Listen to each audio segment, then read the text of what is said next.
And we're live.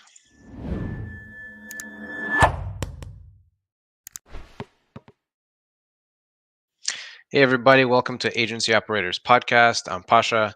Today, I have with me Aaron Hughes, the agency owner and AI tech genius behind List Butler and E-Commerce Walla. E-Commerce Walla is his agency based out of India, where he actually lived there from Arkansas 10 years ago. And List Butler is the software solution that powers E-Commerce Walla. I know that's a pretty big team that you manage, and really excited to have you on the show today, Aaron. Thanks for taking the time. Yeah, of course, Pasha. It's great to be on, man. And ever since I've gotten to know you, it's been a privilege. So happy to be here. Awesome. So, start us off. You have a really interesting story. Grew up in Arkansas, right? But somehow ended up in India on the other side of the planet. So, if you could just talk to that a little bit, how did that end up happening? What kind of inspired you to make the leap over there?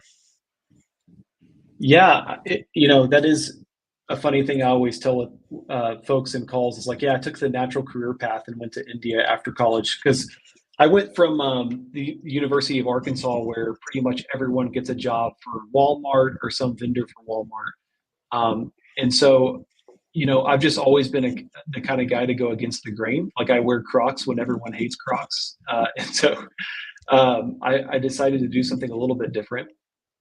And so there was a local company in Arkansas that was sourcing primarily from China. Well, essentially everything from China. And they were trying to diversify before that was like the cool thing to do.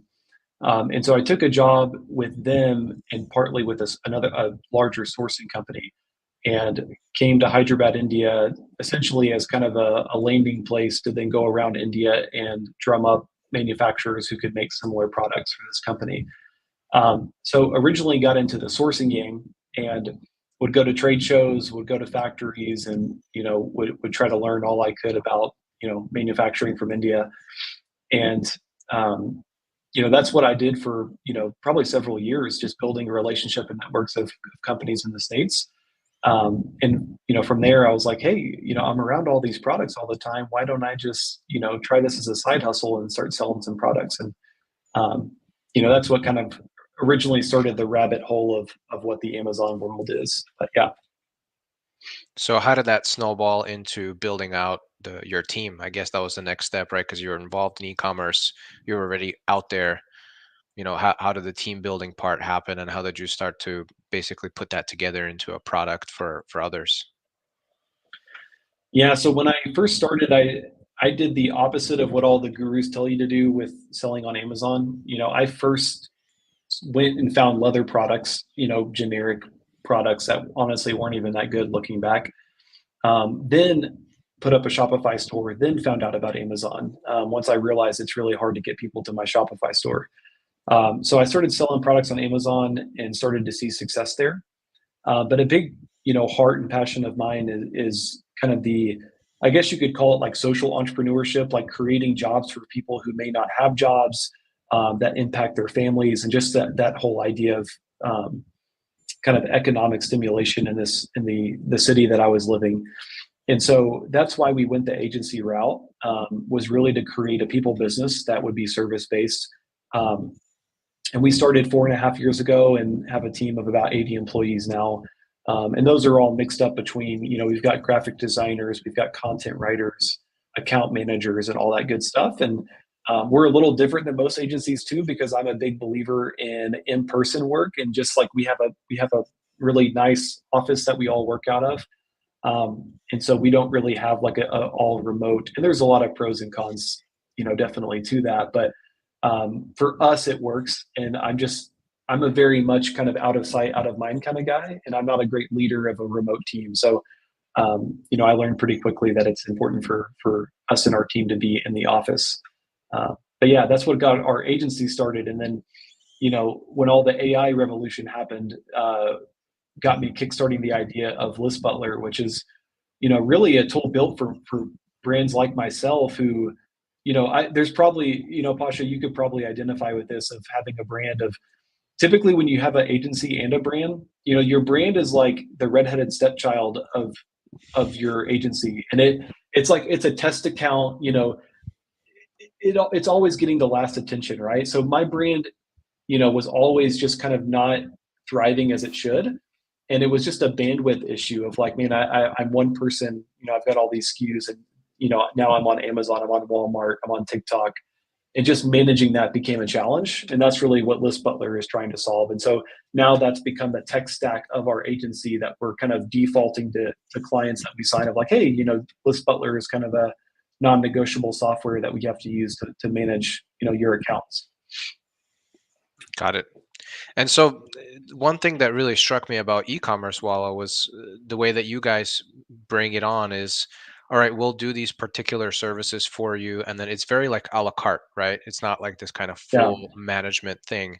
And I think that's a really unique approach, and definitely List Butler being this sort of driver for syndication on the other platforms and doing it in a very, I guess, semi-automated way just makes a lot of sense. So naturally, I start to think, okay, are you guys planning on offering that type of managed service for those syndicated platforms like you guys are, or maybe you're already offering Walmart management and TikTok shop management and those types of things, like on a more hands-on level? Mhm.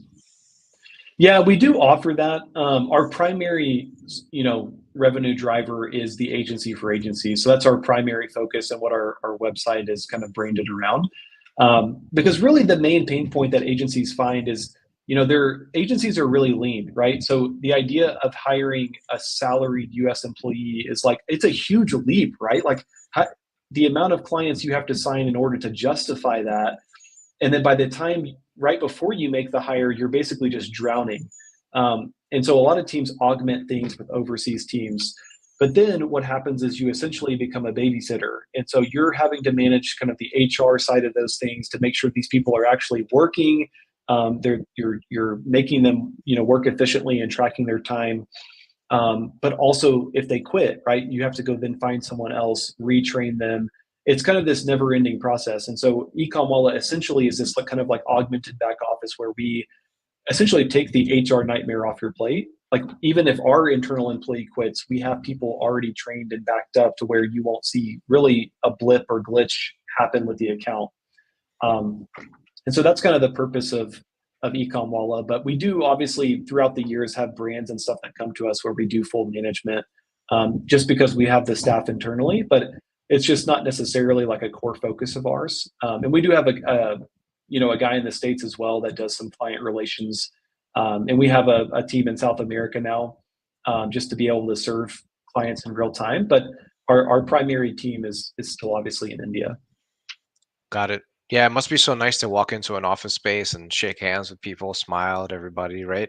It's a different type of work Yeah. environment. I mean, that's definitely something that I miss for sure. Operating remotely and having people in different time zones, it can you feel like you're spending all day in a room by yourself talking at your computer. So sometimes it could be nice to have a real person in front of you that you're working with. Well, the reality is, the majority of the world does not have the work from home setup that Americans do. Like Americans are really, I would say myopic in terms of like how they see the rest of the world. They think everyone has like an extra bedroom for an office, and most people in India live in joint families, right? Like there's not, working from home is not necessarily like a great thing for everyone. Not to mention for young people, which is our company primarily, they enjoy interacting with people, right? Because a lot of the folks are extroverted.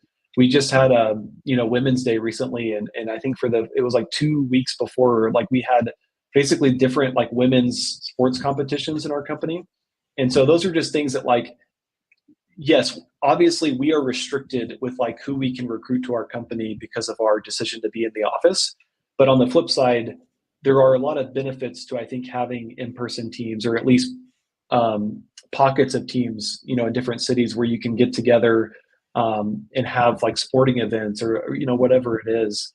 And I know a lot of companies will do obviously annual offsites and things like that help with that. But playing like virtual Zoom games, can only get the morale booster up a little bit, right? Like it's not at the end of the day, not everyone's going to be super into that. But anyways, I don't claim to like have the perfect answer. This is just what's I think worked for us. Yeah, and you have a hybrid approach too, right? So you have your core team in the office, and then you said you had teams that, in different continents as well. So you can kind of mix Yeah, the but two. Yeah, but even our South America team is they're based in Bolivia, and that's still the same vision is they're going to be in an office together.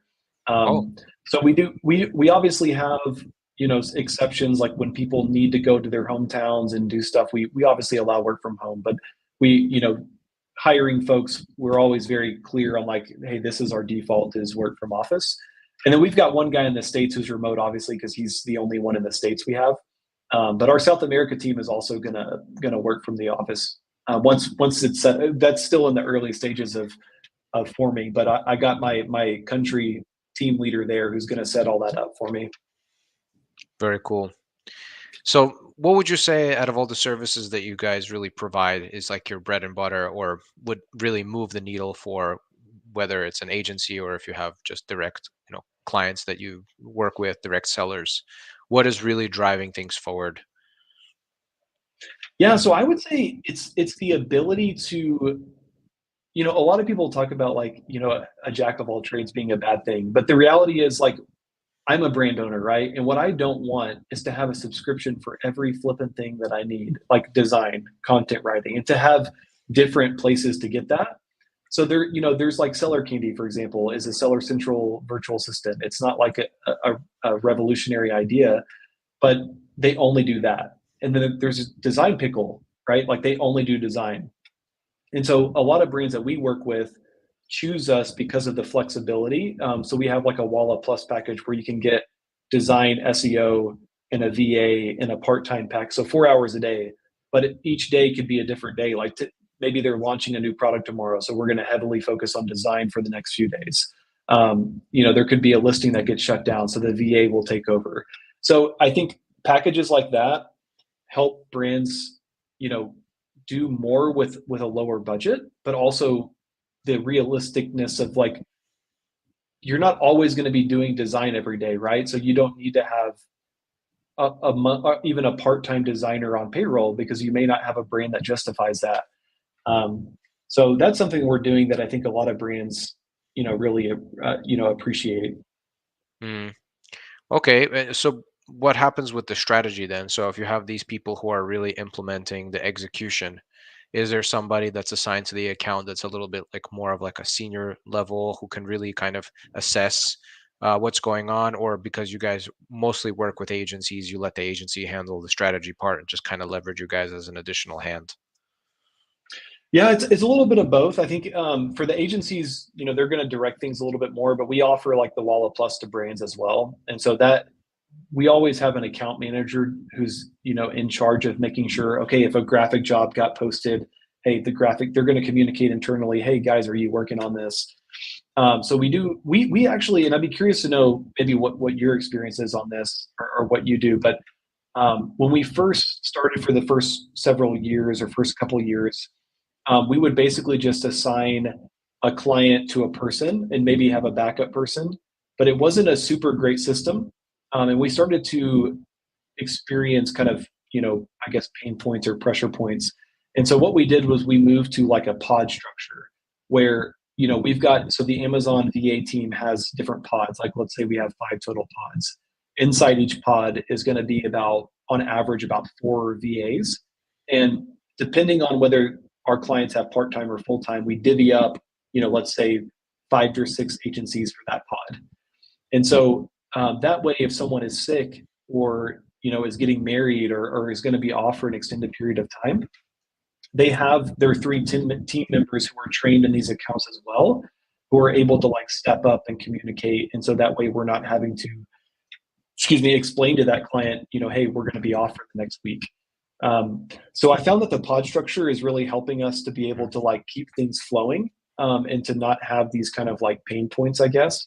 But in those pods, everyone's assigned, a point of contact for each client, and so that's their responsibility to make sure that the communication's happening every day. Got it. Yeah, we're finding ourselves kind of approaching a very similar type of setup. I guess with kind of senior or executive management overseeing, the different pods, but essentially those pods are acting as they know the accounts, they're familiar, and that's the thing, right? Like life happens, and you want people to be able to back each other up and who are familiar, who are working daily in those accounts. So I Right. think that structure definitely works very, very well. That's Yeah, what. and that's a good point too of the team leaders. Like we have team leaders that are over the pods as well, just as a kind of a double backup or just a troubleshoot, cases that are a little trickier, right? Because the team leaders have more experience. So yeah, that's definitely a good little, catch all. Yeah, and they don't have to be as in the weeds per se, as the people who are working daily, but they can come in and they have some context and they can kind of fix more high level problems or things that require a little bit more expertise. And because you guys Right. have everybody in the office, it's easy to just like walk over and say, hey, this is the situation. Or um, yeah, that's very convenient. I think also working in a physical location, maybe things get done a little bit faster. Do you find that to be the Mhm. case? Yeah, because I was just thinking as you said that, I think one of the problems with remote work is that, like, even myself, like, it's really hard to motivate yourself to like Slack or we use Microsoft Teams internally to like send a message to a teammate and then organize kind of a call or answer to that. I do find that I think and we have people work remote every day, right? Like some people who are just at home or sick or whatever. Um, and we find like we can track kind of the statistics, right? And we see internally like the kind of total working time is usually reduced, like the efficiency usually goes down.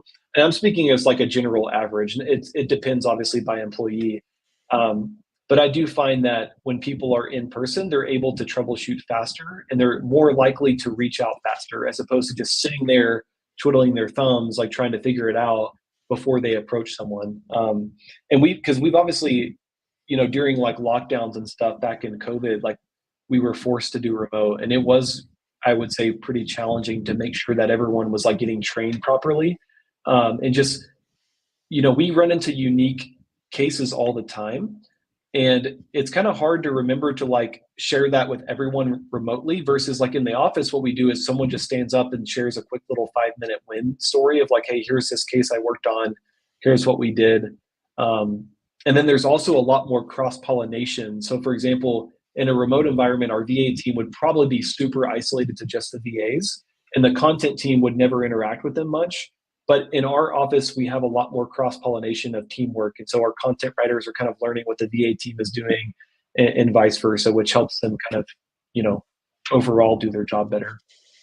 Makes sense. Yeah, I guess for us and maybe many others who are fully remote, we just have to work out systems that just are as efficient as what we can work with, essentially. Just try to be, Right. work in the same hours, always be on Slack in case of something. And we try to be as quick as we can, but definitely there's nothing that will be, just getting up off your chair and walking down the hallway and just, tapping somebody on the shoulder. I mean, that's like, the best that you can get for sure.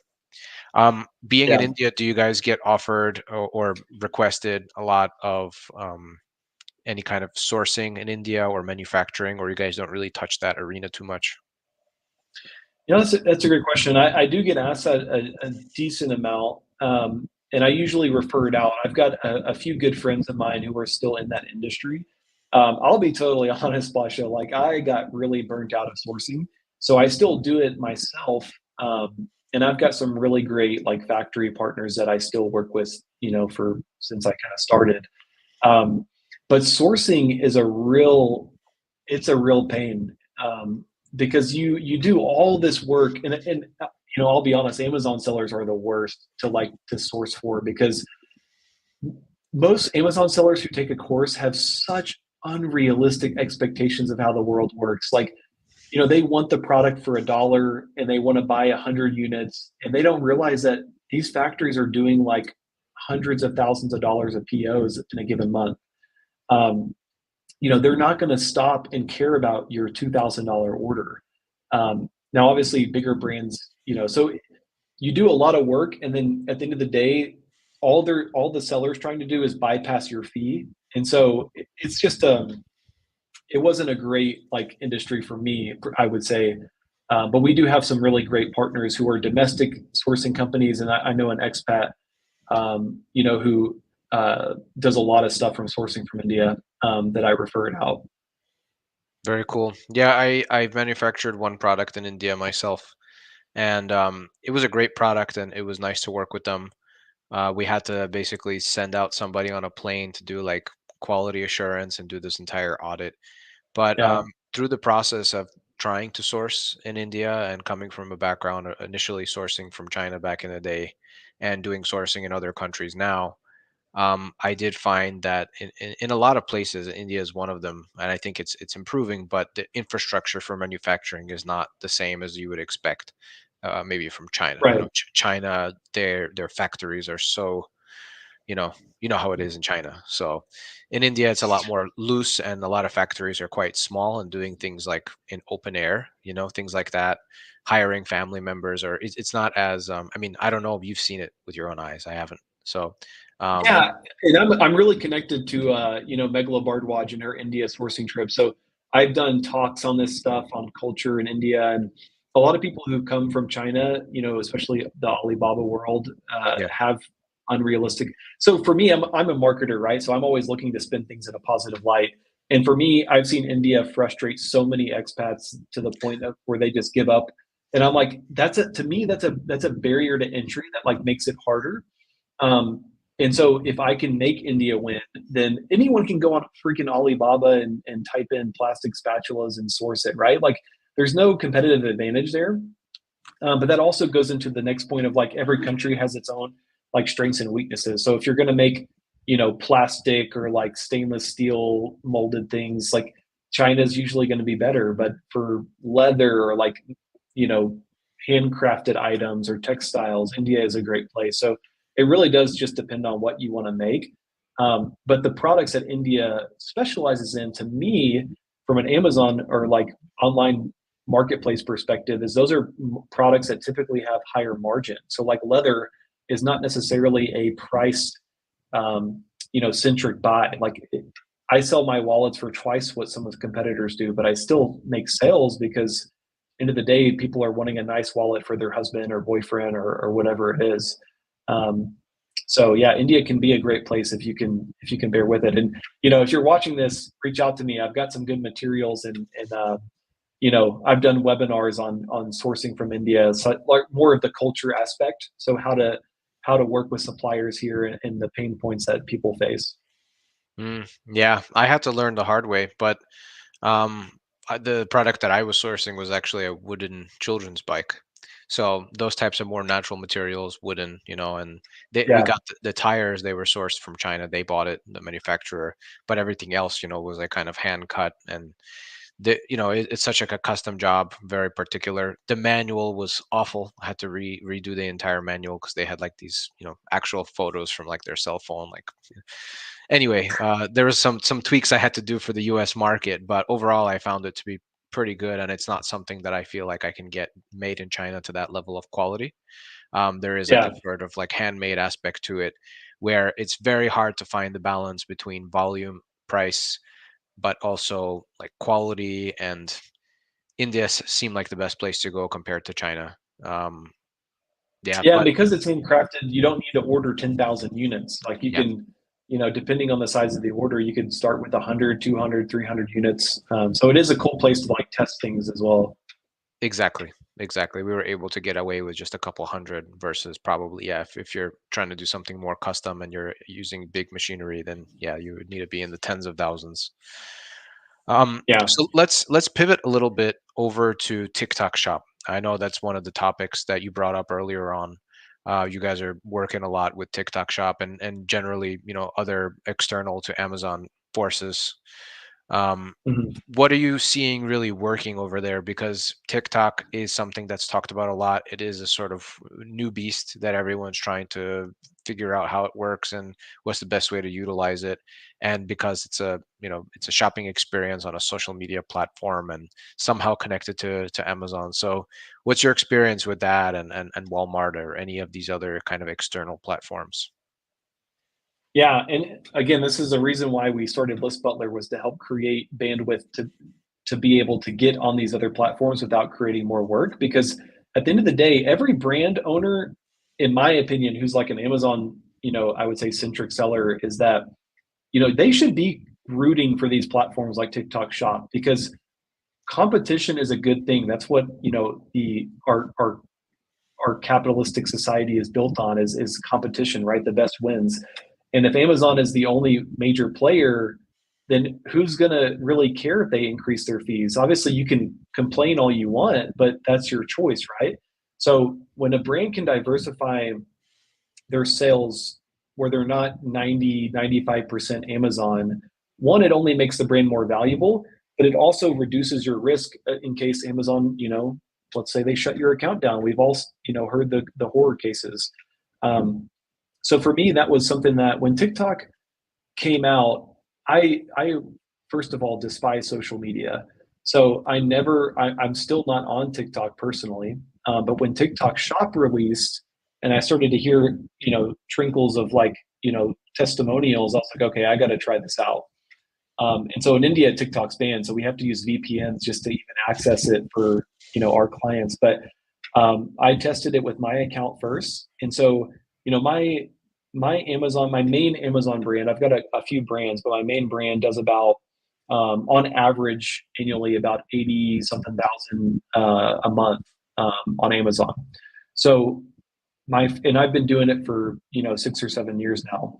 My first full month on TikTok Shop, we did just under $10,000, and it was all primarily, well, not all. A lot of it was due to like one random video of a TikToker who. So my target audience is more like your kind of Western niche, Texan loving, Southern folks. So it was like a video at night showing these trucks, and it didn't even show the wallet. It just linked it in there. And the guy had like 15,000 followers or something, maybe less than that. For some reason, that video got 1 million views, and that wallet like sold out in like 3 days. And that was a wallet that it was like a really niche wallet, and I was selling like maybe 1 or 2 units a day. Um, and so that was the light bulb moment for me of like the power, but also the volatility of TikTok, right? Because you can't I did not intentionally do that. Like I would have never have guessed that video would have done that. So we're not doing a ton in terms of like the paid ad strategy. Obviously, we're like boosting posts that work, but our main focus is the kind of guerrilla warfare style influencer collaboration. So a VA constantly every day, sending 20 to 30 to 40 like influencer requests to like, hey, here's a sample, post a video, and then we keep track of all the metrics. And that's kind of how we're getting a lot of our sales. And we're not sending them to Amazon. I know a lot of folks are, in the industry really are big on sending folks back to Amazon. And there's a lot of reasons why you probably would, but as a brand owner, I'm thinking margin, man. And like by selling it on TikTok Shop, I'm able to keep a little bit more money in my pocket because I can set the affiliate fee. I have no ad spend, and then TikTok takes a smaller cut as of now. They'll probably increase that. So I know TikTok's on the docket to get banned right now, but personally, it's like 60 million or 100 something million Americans use it, and to me, the scary part is, up to almost 2 hours a day. I just don't see. To me, the worst case scenario is the tool gets forced to divest. So either someone like Walmart or Oracle is going to buy it, or they'll have to move away from mainland China as like the main owner. But we're still pretty bullish on TikTok Shop. So we definitely have a lot of clients who are interested in signing up for TikTok Shop, and they're rolling out new features. They just unveiled. It's not out for everyone, but like keyword PPC campaigns on TikTok. So there's a lot of things that are happening there, and it's kind of like the Wild West. So we're just trying to like basically stay one step ahead and stay fresh with our knowledge there. But we've seen some good success with some of the clients that we've got on there. So basically, in summary, the process is to set up the TikTok shop, list Butler will basically syndicate the content over from your website or from Amazon, right? Do I have that so Yeah, far? Okay. And then yeah, and at that point, you would basically go and find influencers that are producing content, offer them directly on the platform to get a free product, and they can then make a video and link to that product and get an affiliate commission for the sale. and you guys keep Yeah. track of everybody who's making those affiliates. Is that something that you have to track, or TikTok allows you to track that? So TikTok tracks it because the way that it works actually is the influencer can add that product into their store. So basically, kind of like Amazon, like when Chris Pratt made his like Amazon store. Anytime someone buys on like the celebrity store, they get that commission. So it's very similar on TikTok.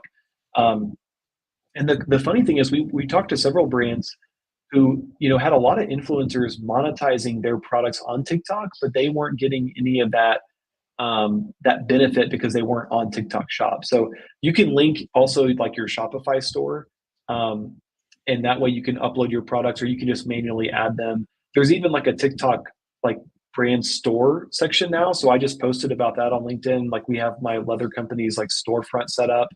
But yeah, you just link your products, and folks will request them. We have a lot of influencers who post who link our products without even getting samples too. And the good thing is, a lot of brands that have experience with UGC, like user generated content and partnering with influencers, most platforms before TikTok Shop, pretty much everyone of any reputable follower size asked you for at least $500 to post, no matter what the results were. On TikTok Shop, I've literally never paid anyone upfront. I just send them a sample because they're getting their money on the affiliate kickback. So we've never paid anyone to do a collaboration. Maybe if we went back to them again or had a long-term partnership, we would do it. But for the most part, if you're selling products that are under, $50, $40, your cogs are probably cheap enough to justify to send a free sample. We have worked with some brands who are selling products that are like several $100s, and what we do is we just say, hey, we'll give you a really steep discount if you want to buy this and post about it. So we're not giving it away, but we're making them pay like $100 or whatever it might be. Makes sense. So what happens if you have an influencer that does very, very well? Do you just ask them to push more, or do you run some Spark ads or anything like that? What's the process then? Because you keep track, but TikTok is giving them the commission anyway, right? They're getting the payout from them. Mhm. So what's the point in tracking? Is there some kind of follow up for the ones that are like the top 10% winners? Well, we keep track of just like the each post metric, and so in terms of like the views and the conversion, it's just easier to keep that in a spreadsheet where you can see it all. But then, yeah, we would do one of two things where we would either go back to them so we can boost those posts ourselves and pay money for it, or we can go back and say, hey, here's another product that might do well for you, and see their interest in collaborating. Most folks are pretty happy to get free products. So we've definitely had a number of influencers who've posted, about 5 or 6 of our products, as long as it kind of matches the audience. Like for example, we've got um, some like police and firefighter themed wallets, and so that's a little bit more niche where we only have like 1 or 2 SKUs that would really match their profile. But we'll go find like people who post about police officers and go reach out to them. And so in the back end, there's an influencer portal where you can search for influencers. But often I find it's easiest just to go on TikTok and type in the keyword of your kind of target audience and then find profiles that fit um, that fit that. And we try to go after the kind of, you know, low to medium size influencers and not the like, Kim Kardashians of the world. Yeah, makes sense. Okay, and so that strategy, that's it. I mean, it sounds pretty simple, but that's what you guys have been doing, and it seems to have been working for TikTok Shop as long as they're still allowed here in the US, right? Yeah. And that's why it's great to have so the benefit of a company like ours is a lot of what we're doing is just brute force, like messaging people, right? There's not necessarily like a way to automate that per se. And so it's really helpful to have kind of a VA type of setup, where your brand can just get constant outreach. Um, and so to have someone in the States do that is a little kind of, um, it's probably too expensive. And so that's why, we partner with brands on that side. And what about Walmart? I know you guys manage a little bit of that, but I can't imagine Walmart doing better than TikTok Shop at this point. Yeah, I'm a little embarrassed to say this live, being an Arkansan, from Walmart country, but I've I've been I'm still bullish on the long term run of Walmart. I do think that it's going to be, I mean, it's already gaining ground, but I started selling on Walmart probably, I can't remember the exact year, but it's got to be at least 3 years now. And I thought Walmart was going to be like the silver bullet for Amazon. And it still represents to this day maybe 5% of my sales. I actually do percentage wise better than a lot of people I've talked to, but about 5% of my sales are from Walmart. Q4 TikTok was about 15 to 20% of my total sales. So um, again, I do think obviously if you're in like the food and beverage category and things like that, Walmart might be a little better. But we do have a really strong Walmart team. We've had a team for 3 or 4 years now that um, have worked with some really big time agencies who we've benefited from that training and things like that. So we have a really good understanding of the platform. The hard part nowadays is selling brands on the importance of it because they're just not seeing the return on the investment a lot of times.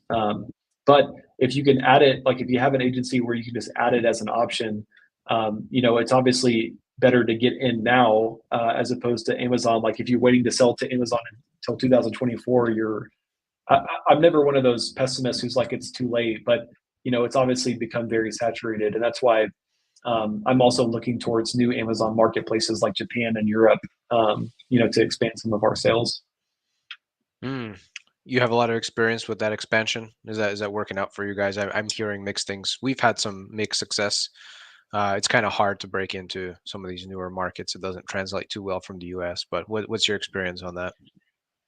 Yeah, that's one thing I'm trying to do. So the long story short, I tried several years ago before COVID. Like, I did a little bit of Amazon Europe. I did Amazon Australia right when it launched, and Amazon Japan. And I just didn't really. I just had a spaghetti against the wall mentality. I didn't really plan things properly. And I was talking to a friend of mine who's a seven-figure seller based in Europe, and he kind of, he'd been selling in Europe for a few years, but I hadn't really talked to him much, and was mentioning how Europe is accounting for almost the same, Europe as a whole, right? So, but was accounting for about 80 or 90% of his total sales now. It almost surpasses US marketplace. And to me, that was like super eye opening because the competition and saturation for his category in the US had become so great that his sales, were starting to kind of, level off. And so that's what's got me kickstarted. I'm into that process of getting everything registered. I didn't shut down my UK VAT number, and so I had to like back file for basically 3 years of taxes. And then I'm going to Gary Huang's Okinawa Japan event, which is to kickstart Amazon Japan. So he's got an event, to get sellers selling there, and so I'm going to be at that event and plan to kickstart there because leather is a good product market there. But like you said, I'm actually adapting my products this time because my products off the shelf don't really match the Japanese market, and so I'm actually making some new samples to launch, with some Japanese specific things. Yeah, exactly. That's what I've noted is, not people want certain things in certain countries. And so it's not just the content how it has to translate over or the advertising strategy, it's the actual product itself Exactly. needs sometimes some modification.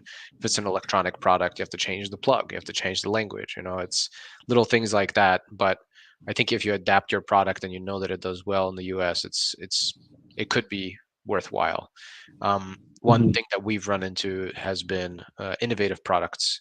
I guess if you have a new design or a specific type of leather item or whatever you're selling, it might be a little bit different. But if it's something that's a kind of an invention or something that's totally new to the market, gaining that brand awareness will be pretty hard. Like you'll have to do lots of just kind of very broad brand awareness type of targeting, category ads and like running Hmm. DSP audiences, which are more general. But it can be done, and then like you said, it might take off because there's not much competition. So there's always that opportunity. I actually never really hear too much about Amazon Japan, so it's interesting that you're going to an event for that. Well, you got to connect to Gary, man. He might be a good guy to have on your podcast. But that's the thing. Amazon is like the fourth largest Amazon marketplace, but the percentage of competitors compared to like US is substantially lower, and primarily like what we talked about with sourcing from India, there's barriers to entry, like language wise. Um, and so that's one of the things we're working on now with List Butler is our Japanese translations. And so sellers can easily kind of duplicate their listing in Japanese. But those are some of the barriers, I guess. And obviously there's like the import compliance aspect of it, but Mhm. Japan is not as bad from what I'm understanding compared to some other countries. So, So so yeah, I'm List excited to Butler. test it out. Yeah, I'm excited to hear about that. And just to clarify, List Butler, you can also syndicate content from Amazon US to Amazon, let's say Germany or France or Italy. Is that's what you Yeah, mean? yeah. Basically, so you just connect the Amazon Country Marketplace in the channel section, and then you can create a listing for that. So the only thing we're working on now is the AI prompts in different languages. So we'll be able to have like Japanese, Spanish, German, and so that specific country marketplace will spit out the listing in that format. And it's what about keywords and SEO and all that kind of stuff? Yeah, so with our tool, like we're not trying to become like Helium 10 or anything. Most sellers are using some keyword tool. So we have a section where you can copy paste your keywords, Okay. and then it'll input that into your listing. We even have like an AI co-pilot chatbot where you can ask it for keyword ideas. So obviously for different languages, you'll have to, copy paste those into the keyword field, and then it will generate the listing with those keywords. And then the other thing that we're going to be able to do, because I don't know if you've read much about, the Rufus AI changing the search algorithm.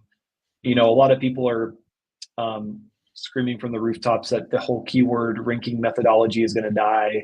Um, and so the other thing we'll be able to do is add different prompt layers. So we can build a keyword specific prompt. So if you want that, you can get it.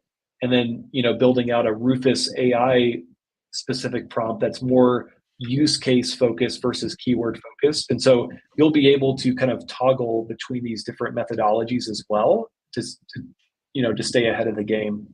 But yeah, I just posted on LinkedIn about we helped a brand create their Amazon Canada, Mexico, uh, what was it, Japan, and then their Walmart US listing, all within like a 30-minute time frame of just adding the channel, generating the content, and all the pictures and everything are stored in List Butler. So you just click the pictures and set it up how you want it, and then it will publish from there. What about like infographics and changing the language on there? I mean, that's something you probably have to do manually, I imagine, right? Yeah, so we have an image editing tool. Like we're still like technically in beta 2.0. So the long-term vision is that we're going to have image templates to create infographics super easily, kind of like Canva, but specific to ecom, and build out A+ content. Those are the next features on our roadmap that we're currently developing. But as of Amazing. now, we have a basic image editing tool. So in theory, you could change out the language on infographics. It's not super like exactly where we want it to be yet, but you can do it. That's so cool. I mean, I think that's a very revolutionary thing that you guys are building, and it's great that you have the two. Like they just kind of support each other, right? The agency and then the tool. I think soon in the next 10 years we're going to be seeing if you kind of want to be ahead, then you have to develop something. Software is at the forefront of what people are leveraging to get better, get ahead. So the fact that you guys have that kind of proprietary solution and you're offering it to people as a standalone or as a part of the service is pretty amazing. Well, and we found too that the reality is no matter how easy you make it for brands, there's still owners who are trying to do a million things and just don't have the time. So we have basically a DIY version of List Butler and a DF done for you version. And that's where the agency kind of comes in, where we just, hey, you can hire a VA through List Butler. So we work with a number of enterprise brands now who don't really use the app themselves, but we're getting everything set up and optimized for them basically. And that way, whenever, like, it's basically all their assets are stored there too. So even if they move on from us, all their information is there, and they can share it to new account managers or whatever. So instead of copy pasting listings or having drive folders of images, you can get rid of all that stuff Mm, with this type of system. amazing. Um, It looks like we're going to be wrapping up here. I know you wanted to kind of talk a little bit. There's some kind of exclusive coupon code that you can offer anybody who's viewing this for List Butler if they wanted to check it out or give it a month. Yeah, for sure. I mean, so like I said, we're in kind of beta 2.0.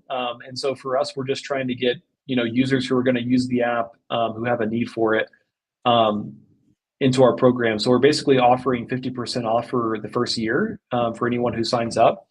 And I just dropped a link in there. Pasha, I don't know the best way to share it, but we'll share out a link, to anyone, or you can just email me if you want to do a free demo call or just hop on a call and ask more questions. But with that link, you can get 50% off for the year, and then you'll get early access to new features, and you'll be able to request features that you want built. Like the next thing we're building, actually, I don't know if I've seen anyone do this. I could be wrong, but um, you're going to be able to create drafts of listings. So let's say you wanted an Amazon US Valentine's Day listing or an Amazon US Christmas listing. You create these different listings in draft mode. And so when February happens, you click publish on the Valentine's Day. When November 1st happens, you click publish on the Christmas. So imagine having Christmas images, Christmas SEO. To do that at scale every year and just copy paste is like, it's a huge pain. No one can do it, right? So like larger brands anyway. And so that's what we're working on, is basically drafts where you can store the information, and whenever you're ready, you just click publish and boom, it goes there. And then when December 26th happens, boom, you go back to your evergreen listing. So that's the That's next pretty feature that's going to amazing. be real. So you just seasonality in the content right there, right? You have different events, and that's amazing. Wow, I've never seen that before. So yeah, I mean, I sometimes I wonder when people switch their listing to like this kind of like Christmas theme or whatever the theme is. I'm just like, who? I guess you must be making a lot of sales to like really, command, a whole team to like get the content redone and everything. So that'll be super Yeah, simple. yeah, it definitely takes a lot of work up front, even for something like List Butler. But once it's set up, it's pretty much on autopilot from there. Very cool. Last question before we go. Um, Unrelated to e-commerce. I mean, living in India, how long did it take you to learn the local language over there? I know that there's different languages for different regions of India. So being Yeah. being from the US, I mean, was it really hard for you? Well, I mean, transparently, so Telugu is our local language, and I'm conversationally fluent, but I'm not fully fluent. It is a little difficult in India because a lot of countries I've been to, like Thailand, there's like hardly any English, and so you're essentially forced to learn the language. In India, English can be a crutch because a lot of folks in the cities, they all speak English and they all want to practice English with you. And especially in the office culture, English is kind of a default because we've got people in our office from North India, South India, and a lot of times, sometimes people won't even speak Hindi, and so English is kind of the default language. But Telugu, when I first came here, it's like Telugu Matarutara. Like it's a very fast language, and I'm from the South, where basically it sounds like I have like biscuits and gravy in my mouth because I talk really slow. Like, hey y'all, like you want to get in my truck and go over to the cornfield, and so it definitely was a big adaptation. Like people in India never could understand what I was saying when I first came. So I've learned to kind of neutralize my accent a little bit and give the head bobble. If you do the head bobble, everything will be fine. And yeah, so there's obviously differences of where I'm from, but we've learned to, thrive here. I've got, a wife and two daughters. So this is kind of home for us now. Amazing. Well, thanks for your time, Aaron. I really appreciate it. Talking about everything has been very insightful. Yeah, Pasha, thanks a lot for having me, man. I'm super pumped to be on your show, and hopefully this was a value add for your audience. So Yeah, thanks. thanks. And thanks for anybody who's watching. Reach out to Aaron if you want to get that exclusive half price on the first year for their new tool, List Butler, or if you want to reach out about their agency service or seller service from E-Commerce Walla. And that's it for today. I'm going to roll this outro, and we'll see you guys on the next episode.